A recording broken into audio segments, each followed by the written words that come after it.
Kung Cheris at Jericho Rosales sa Lavender Fields. Kung bago ka lang sa channel na ito, huwag kalimutang mag-like, share, comment, and subscribe. At huwag kalimutang pindutin ang notification bell icon para maging updated ka sa bawat upload nating video. Ang Lavender Fields ay pumasok sa panahon ng pag-enmas. Simula noong September naging consistent trending topic sa social media. Ang serye, nananatili itong isa sa pinakapanood na palabas sa Netflix Philippines at iWantTFC. Nagsisimula ng uminit ang mga pangyayari sa Lavender Fields ng ABS-CBN nang malaman ni Iris ang tunay na pagkatao ni Lavender. Ipapakita sa bagong season ng teleserye kung paano mag-level up ang mga aksyon ni Lavender Aster at Sandro laban sa mga boy na bidis sa pagsisimula nilang ilantad ang mga illegal na gawain ng pamilya. Matutuklasan din ni Lavender kung paano siya ginamit ni Jericho or Tyrone maging mas komplikado pa ang mga bagay kapag natuklasan ni Iris ang alyansa sa pagitan ni Sandro, Aster at Lavender at ang kanilang mga nakatagong motibo. Matitinding eksima ng matuklasan ni Iris na si Lavender ay si Jasmine Flores, ang babaeng naghihiganti para sa kanyang pamilya. Makakasama kaya ni Lavender ang kanyang anak na si Camilla. Simula noong September naging consistent trending topic sa social media. Ang serye na ito, nananatili itong isa sa pinakapanood na palabas sa Netflix Philippines at iWantTFC. Huwag palampasin ang nakakilig ng mga episode ng Lavender Fields Season 2 tuwing weeknight sa 9:30 PM sa Kapamilya Channel A to Z, TV5 TFC at Kapamilya Online Live sa YouTube channel at Facebook page ng ABS-CBN Entertainment. Panoorin ito sa Netflix iWantTFC ng maaga.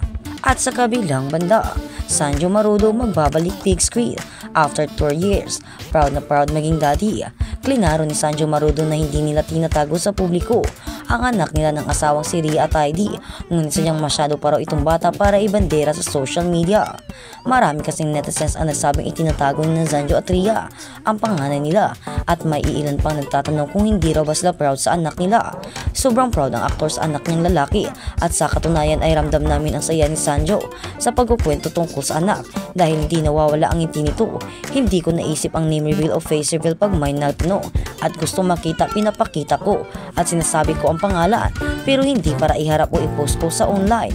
Paliwanag pa ni Zin ang makausap namin sa announcement ng bagong pelikulang How to Get Away from My Toxic Family na produce ng content creator manager na si Ogie Diaz mula sa kanyang Ogie D Production Incorporation. Sabi ng biyanan niyang babae na si Sylvia Sanchez ay mukha ni Sanjo ang panganay na apo pero kulay naman ni Arjo na ibig sabihin ay tisoy. Maputi talaga, masyado siyang maputi, may hawig talaga sa akin, pareho kaming may birthmark, parehas na parehas ang pwesto pati kulay nandito sa right sabay turon ng braso. Nakangiting sabi pa ng proud baby daddy na si Baby Z.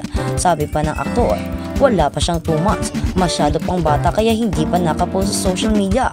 Hindi ko makita yung point kung bakit ko siya kailangang i-post sa online. Malayo ni next week o sa Christmas, may family photo na kami na sa tingin ko mas proper, mas tamang setup para sa family. Kung gusto niyo namang makita, ipapakita ko sa inyo.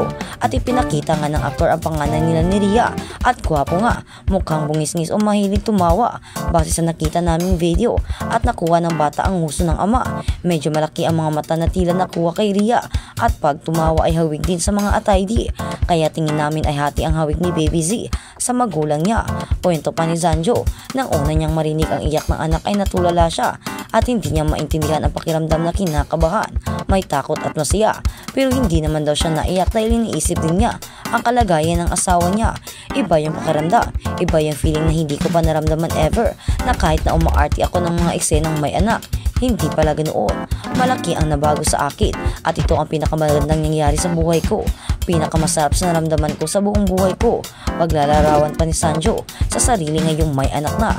Breastfeeding si Ria sa anak, kaya dahilan din kung bakit hindi naglalabas ng bahay o maalis ang bagong mami dahil gusto niya ay laging niyang nasa bahay at alagaan ang anak nila ni Sanjo. Samantala, pagkalipas ng 2 taong absence sa paggawa ng pelikula at serye ay sa script ng How to Get Away from My Toxic Family na isinisulat ni John Bidia mula sa istorya ni Ogie Diaz. True to life story ito.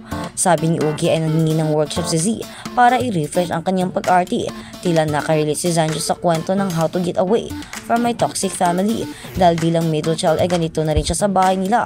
Bukod kay Z ay kasama ring umarap sa media ang ibang cast bilang kapamilya niya na sina Susan Africa, Leslie Lina, Johara Asayo, Richard Curran. Ang ibang kasama sa pelikula ay sina Naomi Buenacamino, Kim Rodriguez at iba pa mula sa direksyon ni Lawrence Fajardo. Magsisimulang mag-shooting ang grupo sa Lunes, November 11 at ipapalabas ito sa January 2022 exclusive sa SM Cinema Malls. At sa kabilang balita naman, Boboy Villar ayaw nang makatrabaho ang pasaway reklamador na artista. Pasaway at unprofessional kung ilarawan ng kapuso aktor na si Boboy Villar ang isang artistang nakasama niya sa dating niyang project. First time na niyang makakita ni Boboy ng isang celebrity na walang respeto sa kanyang mga katrabaho, lalo na sa crew at production staff. Dahil dito, ayaw na rin niyang makasama ang komedyante kahit kailan ang naturang artista dahil siguradong nagiging problema lang raw ito ng buong produksyon. Sa guesting ni Boboy sa maging cooking show na Lutong Bahay sa GTV hosted by Mike Quintos ay napag-usapan nga ang tungkol sa naturang artista na nagiging cause of delay daw sa shooting. Tinanong ni Mikey si Boboy kung sino sa mga artistang nakawork na niya ang ayaw niyang makatrabaho. Nagsimula ka sa showbiz for 5 years old, magbibigay ka sa amin ng isang pangalan na ayaw mo nang makatrabaho ulit. Ang naintrigang pag-usisa ni Mike kay Boboy, halatang nagdalawang isip si Boboy. Sasagutin ang tanong, ngunit sinabi ni Mikey na ibunulong na lang sa kanya ang name nito at ipinaliwanag kung bakit ayaw niya itong makasama sa anumang proyekto. Dapat walang nakakaalam. Natawang sepa ni Boboy kay Mikey. First time ko lang kasi makatrabaho ang ganon. Lahat ng mga kasama natin sa isang show ay professional. Sabi pa ni Boboy, may mga pagkakataon daw kasi na tumatanggi ang tinutukoy niyang artista sa mga eksena na nagiging dahilan ng delay sa shooting. Ako bilang isang aktor, game ako sa lahat. Pero minsan kasi tumatanggi siya sa mga eksena at dinadidelay na yung mga eksena. Syempre, kapag mayroong isang delay, domino effect yan sa buong staff and crew. Madidili aabutin tayo ng madaling araw. Paliwanag pa ni Boboy, napapanood ang Lutong Bahay mula sa Lunes hanggang Biyernes, 5:45 PM sa JTV. Sa kabilang balita naman, Sylvia, minaliit sa showbiz, sinabihang hindi marunong umarte. Sa halip na isumpa at pasalitaan din ng masama, pinasalamatan pa ni Sylvia Sanchez ang lahat ng taong nanlalait at nang alipusta sa kanya noon. Nagsisimula pa lamang siya sa showbiz, ang award-winning actress ay nakatanggap na siya ng masakit na salita mula sa mga taga-industriya na hindi naniniwala sa kakayahan niya sa pag-arte. Isa raw ito sa challenging part na kanyang naging journey sa entertainment industry at talagang never niyang nakakalimutan sa buong buhay niya. Sa panayam kay Bibiang ng Fast Up with Boy Abunda, marami raw nasabi at talagang ipinakmukha sa kanya na hindi raw siya marunong umarte. Yung alam mo yung nanliliit ka, minsan naririnig ko dead man lang ako, o di kaya tingin sa'yo mula ulo hanggang paa na parang alam mo yun, nakakapanliit sobra. Revelasyon pa ni Sylvia. Tapos yung sasabihan ka ng hindi naman yan marunong umarte. Dugtong pa ng nanay ni Arjo at Rhea Artide na isa na ngayon sa mga itinuturing na pinakamalaking na aktres sa Pilipinas. Ngunit sa kabila ng mga ito, pinasasamlamatan pa rin ni Sylvia ang lahat ng mga nang mamaliit sa kanya. Dahil sa kanila nagpursige ako. Dahil pag once nakarinig ka ako ng negative para sa akin, of course nasasaktan ako. Pero hindi ko ni ginagawang negative yun sa buhay ko. Ginagawa kong challenge yun. Explica pa ni Ibiang. Ipinanghako rin niya sa kanyang sarili na darating ang araw at mapapatin siya sa mundong minamahal niya mula noon hanggang ngayon at mapapatunayan niya sa lahat na marunong din siyang umarte. Marami-rami na rin ang napanalunan ni Ibiang ng mga tropiyo bilang na riyan ang Movie Actress of the Year last year mula sa 37th Star Awards for Movies mula sa natanging niyang pagpapaganap sa pelikulang Coming Home.